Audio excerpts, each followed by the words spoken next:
ആം ആദ്മി പാർട്ടിയുടെ കോട്ടയം ജില്ലാ president Shri Joy Thomas Anithottam, ഇവിടെ എത്തിച്ചേർന്നിരിക്കുന്ന ആം ആദ്മി പാർട്ടിയുടെ സന്നദ്ധ സേവകരെ, പ്രിയപ്പെട്ട നാട്ടുകാരെ, സുഹൃത്തുക്കളെ,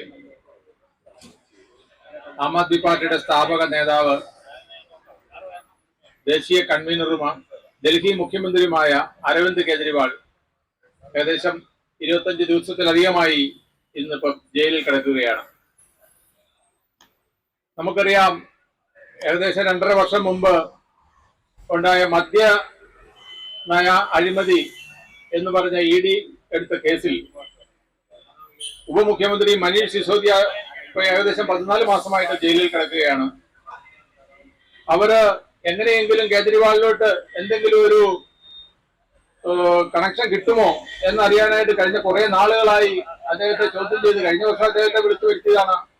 അതിനുശേഷം ഈ ഒരു തെരഞ്ഞെടുപ്പിൽ പ്രതിപക്ഷത്തെ ഒരു മുൻനിര പോരാളി എന്നുള്ള നിലയിൽ ഇന്ത്യയിലെ ഒരു ശക്തനായ പ്രതിപക്ഷ നേതാവ്, ജനങ്ങളുടെ ഹൃദയത്തിൽ സ്ഥാനം പിടിച്ച ശ്രീ കേജ്രിവാൾ, അദ്ദേഹം ഈ തെരഞ്ഞെടുപ്പില് BJPക്കെതിരായിട്ട് സംസാരിക്കരുത്, ഈ തെരഞ്ഞെടുപ്പിൽ അവർക്കൊരു ഭീഷണി ഉണ്ടാകരുത് എന്ന് മുൻകൂട്ടി കരുതി അവർ അദ്ദേഹത്തെ PMLA ആക്ട് അനുസരിച്ച് ജയിലിൽ അടയ്ക്കുകയാണ് ചെയ്തത്. നമ്മൾ ഓർക്കണം, PMLA ആക്ട് വരാനുള്ള ഒരു കാരണം തന്നെ 1990-ൽ ഐക്യരാഷ്ട്രസഭ ആഗോള മയക്കുമരുന്ന് വ്യാപാരം തടയുന്നതിന് വേണ്ടി ഐക്യരാഷ്ട്രസഭ ഒരു പ്രമേയം പാസാക്കി. അംഗരാജ്യങ്ങളെല്ലാം ഇങ്ങനെ ഒരു നിയമം, അതായത് മയക്കുമരുന്നിലൂടെ ഉണ്ടാകുന്ന പണം പല രാജ്യങ്ങളിൽ നിന്ന് ഇങ്ങനെ അവരുടെ എക്കോണമിയെ തന്നെ ബാധിക്കുന്ന രീതിയിൽ ഇത് ഒരു പാരലൽ എക്കോണമിയെ വളർന്നു വരുന്നതുകൊണ്ട് അതിന് തടയിടുന്നതിന് വേണ്ടി ഒരു നിയമം കൊണ്ടുവരണം എന്ന് പറയുകയും 1998-ല് ഐക്യരാഷ്ട്രസഭ അത് സംബന്ധിച്ച് ഒരു നിർദ്ദേശം വെക്കുകയും ചെയ്തു. നമ്മുടെ ഇന്ത്യൻ പാർലമെന്റ് 2022-ൽ prevention of money laundering act, അല്ലെങ്കിൽ മലയാളത്തിൽ പറഞ്ഞാൽ എന്താണ്, പണം വെളുപ്പിക്കൽ നിരോധന നിയമം. ഈ നിയമം കൊണ്ടുവന്നത് മയക്കുമരുന്ന് വ്യാപാരത്തിലൂടെ വരുന്ന പണം നമ്മുടെ ഈ നാട്ടിൽ വരുന്നത് കണ്ടുപിടിക്കുന്നതിനും അത് തടയുന്നതിനും അതിന് പങ്കെടുക്കുന്ന ആൾക്കാരെ ശിക്ഷിക്കുന്നതിനും വേണ്ടിയാണ്. ഈ PMLA ആക്ടിലെ ആദ്യത്തെ കാര്യം പറയുന്നത്, ഈ അഴിമതിയിലൂടെ ഉണ്ടാകിയ പണം അല്ലെങ്കിൽ പ്രോപ്പർട്ടി അത് പിടിച്ചെടുക്കുക എന്നുള്ളതാണ് ആദ്യമായിട്ട് ചെയ്യേണ്ട കാര്യം. നമ്മുടെ ഇവിടെ മനീഷ് സിസോദിയെ അറസ്റ്റ് ചെയ്തു. അദ്ദേഹത്തിന്റെ വീട്, ബാങ്ക് ലോക്കർ, അക്കൗണ്ടുകളെല്ലാം അവർ ചെക്ക് ചെയ്തു. അവർക്കൊന്നും കണ്ടെത്തുവാൻ സാധിച്ചില്ല. അതിനുശേഷം ഇപ്പോൾ കേജ്രിവാളിന് ഒരു മാസത്തോളം ആകുന്നു ജുഡീഷ്യൽ കസ്റ്റഡിയിലാണ്. ഈ അഴിമതി പണത്തിലൂടെ ഉണ്ടാക്കുന്ന പ്രോപ്പർട്ടി അല്ലെങ്കിൽ ആ പണം കണ്ടെത്തണം. PMLA ആക്ടിനകത്ത് ആദ്യമായിട്ട് പറയുന്നത് അതാണ്. എന്നാൽ ആ പണം കണ്ടെത്താനായിട്ട് ഇതുവരെ സാധിച്ചിട്ടില്ല.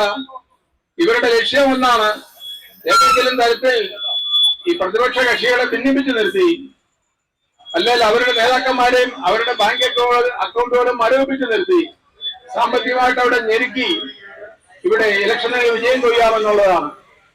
നമ്മളൊന്ന് ഓർക്കണം, നമ്മുടെ രാജ്യം വലിയൊരു ജനാധിപത്യ രാജ്യമാണ്. ലോകത്തിന്റെ ഏറ്റവും വലിയ ജനാധിപത്യ പ്രക്രിയ നടക്കുന്ന ഒരു രാജ്യമാണ്. ഈ രീതിയിലുള്ള ഏത് തന്ത്രങ്ങൾ കൊണ്ടുവന്നാലും നമ്മുടെ രാജ്യത്തെ ജനങ്ങൾ ഇതിനെക്കുറിച്ച് വളരെയധികം ഗൗരവമായിട്ട് ചിന്തിക്കുന്നയാളാണ്. കേജ്രിവാൾ ജയിലിൽ കിടന്നാൽ പുറത്ത് നിൽക്കുന്ന കേജ്രിവാളിനേക്കാൾ കൂടുതൽ ശക്തിയുള്ള ഒരു കേജ്രിവാളായിട്ടാണ് നമുക്കതിനെ മനസ്സിലാക്കാൻ സാധിക്കുന്നത്. ഞാൻ കണക്കാക്കുന്നത്, കേജ്രിവാൾ അടുത്ത ഇന്ത്യയുടെ പ്രധാനമന്ത്രിയാകാനുള്ള ഒരു ഫോർമേഷൻ നടന്നുകൊണ്ടിരിക്കുകയാണ്. അതാണ് ഞാൻ ഈ കേജ്രിവാളിന്റെ ജയിൽവാസത്തിൽ നമ്മൾ കാണുന്നത്. ജയിലിൽ ഇട്ടുകൊണ്ട് ഒരാളോ ഒരു പ്രസ്ഥാനമോ ഇല്ലാതാകുന്നില്ല. നമുക്കറിയാം, ദക്ഷിണാഫ്രിക്കയുടെ പ്രസിഡന്റ് ആയിരുന്ന നെൽസൺ മണ്ടേല, അദ്ദേഹം 1-2 വർഷമല്ല ജയിലിൽ കിടന്നത്. അദ്ദേഹം 25 വർഷം ജയിലിൽ കിടന്നു. പക്ഷെങ്കിൽ ദക്ഷിണാഫ്രിക്കയില് ഭരണവിഭജനം മാറ്റുകയും ചെയ്തു. ദക്ഷിണാഫ്രിക്കയുടെ പ്രസിഡന്റായിട്ട് 5 വർഷം അദ്ദേഹം ഭരിക്കുകയും ചെയ്തു. അപ്പൊ ഈ മോഡലൊക്കെ നമ്മുടെ മുമ്പിലുണ്ട്. അതുകൊണ്ട് കേജ്രിവാളിനെ ജയിലിലിട്ട് അണികളുടെ ആത്മവീര്യം കളയാമെന്ന് ആരും വിചാരിക്കേണ്ട. ഇപ്പോൾ കേജ്രിവാൾ ജയിലിൽ കിടന്ന് ഭരിക്കുകയാണ്. ജയിലിൽ കിടന്ന് ഭരിക്കുന്ന ഇന്ത്യയിലെ ആദ്യത്തെ മുഖ്യമന്ത്രിയാണ്. ഈ രാജ്യത്ത് നമുക്കറിയാം, ഒരു ഉദ്യോഗസ്ഥൻ ഒരു ചെറിയ കേസിൽ പെട്ടു കഴിഞ്ഞാൽ ആദ്യം അവനെ സസ്പെൻഡ് ചെയ്യും. ഒരു സർക്കാർ ഉദ്യോഗസ്ഥനാണെങ്കിലും ഏത് സ്ഥാപനത്തിൽ ജോലി ചെയ്യുന്ന ഒരാളാണെങ്കിലും ഒരു ചെറിയ കേസിൽ പെട്ടു കഴിഞ്ഞാൽ അവരെ സസ്പെൻഡ് ചെയ്യും. നമ്മുടെ രാജ്യത്ത് കേജ്രിവാൾ ഇത്രയും ദിവസം ജയിലിൽ കിടന്നിട്ടും അദ്ദേഹത്തെ സസ്പെൻഡ് ചെയ്യാനോ മുഖ്യമന്ത്രി സ്ഥാനത്ത് നിന്ന് മാറ്റാനോ ഒരാൾക്കും ധൈര്യം വന്നിട്ടില്ല. എന്തുകൊണ്ടാണ്? കേജ്രിവാൾ ഒരു തെറ്റ് ചെയ്തതായിട്ട് ഒരിടത്തും തെളിയിക്കപ്പെട്ടിട്ടില്ല, ഒരു കോടതിയും പറഞ്ഞിട്ടില്ല, ഒരാൾക്കും ഒരു തീരുമാനം എടുക്കാൻ പറ്റുന്നില്ല. കേജ്രിവാള് അദ്ദേഹം ഇറങ്ങി നടന്ന് പ്രസംഗിക്കാതിരിക്കാനായിട്ട് അദ്ദേഹത്തെ ജയിലിൽ അടച്ചു എന്ന് മാത്രമാണ് ഞങ്ങൾ കാണുന്നത്. ഒരു കേജ്രിവാൾ ജയിലിൽ കിടന്നാൽ 1,00,000 കേജ്രിവാൾ ഈ ഇന്ത്യ മുഴുവൻ ഉണ്ടാവും എന്നാണ് ഞങ്ങൾക്ക് പറയാനുള്ളത്. ഇന്ന് ഞങ്ങളിവിടെ തൊപ്പി വെച്ചുകൊണ്ടിരിക്കുന്നത് ഞങ്ങളെല്ലാവരും കേജ്രിവാൾമാരാണ്, മറ്റൊരു പാർട്ടിക്കുമില്ല. ആം ആദ്മി പാർട്ടി എന്ന് പറഞ്ഞാൽ ഐ ആം കേജ്രിവാൾ, ഞാൻ കേജ്രിവാൾ എന്നാണ് പറയുന്നത്. ഞങ്ങൾ എല്ലാവരും കേജ്രിവാൾമാരാണ്. ഞങ്ങൾ ഈ പാർട്ടിയെ മുന്നോട്ട് കൊണ്ടുപോകും. കേജ്രിവാൾ പുറത്തു വരും. ഈ പാർട്ടി വലിയ നിലയിൽ ഇവിടെ വളർന്നു വരും. നമുക്കറിയാം, ഇതുപോലത്തെ ഇതൊരു വ്യത്യസ്ത, നമ്മൾ ന്യൂ ജനറേഷൻ ബാങ്ക് എന്നൊക്കെ നമ്മൾ പറയാറുണ്ട്. എന്ന് പറഞ്ഞാൽ ഒരു ന്യൂ ജനറേഷൻ രാഷ്ട്രീയമാണ് കേജ്രിവാൾ നടത്തുന്നത്. ഡൽഹിയിലും പഞ്ചാബിലും അവിടെ ഉണ്ടാകുന്ന മാറ്റങ്ങൾ എനിക്കറിയത്തില്ല. നമ്മുടെ ആൾക്കാർ ഇത്, നമ്മുടെ പത്രങ്ങളൊന്നും അത് അധികം ഒരു കവറേജ് കൊടുക്കുന്നില്ല. എന്തുകൊണ്ടാണെന്ന് എനിക്കറിയത്തില്ല. ഇവിടുത്തെ ഒരു പ്രത്യേക രാഷ്ട്രീയ പരിസ്ഥിതിയിലായിരിക്കും എന്ന് കഴിഞ്ഞാൽ. എന്നാൽ ഇപ്പൊ കഴിഞ്ഞ ഒരു 1-2 വർഷമായിട്ട് വളരെ വലിയ ഒരു വളർച്ച ആം ആദ്മി പാർട്ടിക്ക് നേടാൻ കഴിഞ്ഞിട്ടുണ്ട്. കേരളത്തിൽ ആം ആദ്മി പാർട്ടിയുടെ ഏറ്റവും വലിയ ഒരു പ്രവർത്തന മേഖലയാണ് കോട്ടയം ജില്ല.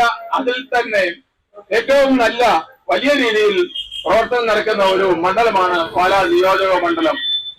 അതുകൊണ്ട് ഞങ്ങൾ ഈ ധർണ സമരം ഇതുപോലെയുള്ള പരിപാടികളിലേക്ക് ഞങ്ങൾ മുന്നോട്ട് പോകും.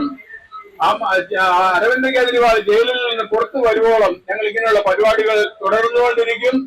ഞങ്ങൾക്ക് വലിയ ജനപിന്തുണ കിട്ടുന്നുണ്ട്. നിങ്ങൾ തുടർന്ന് ഞങ്ങളോട് സഹകരിക്കുക. വലിയ നിലയിൽ പാർട്ടി കേരളത്തിൽ വളർന്നു വരാനും ഇന്ത്യയിലെ ഭാവിയിൽ അധികാരം പിടിച്ചു എടുക്കാനും എല്ലാ മനുഷ്യരെയും ഒന്നായിട്ട് കണ്ടുകൊണ്ട് നമ്മുടെ മഹാത്മാഗാന്ധി വിഭാവനം ചെയ്ത ഈ ജനാധിപത്യം ഇവിടെ നിലനിർത്താനും വർഗീയതയെ തുടച്ചു നീക്കാനും ഈ പാർട്ടിയെ നിങ്ങളെല്ലാവരും സപ്പോർട്ട് ചെയ്യണം എന്ന ആവശ്യം അഭ്യർത്ഥിച്ചുകൊണ്ട് എന്റെ വാക്കുകൾ നിർത്തുന്നു. നന്ദി, നമസ്കാരം. ഇൻഖിലാബ് സിന്ദാബാദ്, ഇൻഖിലാബ് സിന്ദാബാദ്. ഭാരത് മാതാ കി, ഭാരത് മാതാ കി. വന്ദേ വന്ദേ വന്ദേ. അരവിന്ദ് കേജ്രിവാൾ, അരവിന്ദ് കേജ്രിവാൾ. മനീഷ് സിസോദിയ, മനീഷ് സിസോദിയ. संजय सिंह,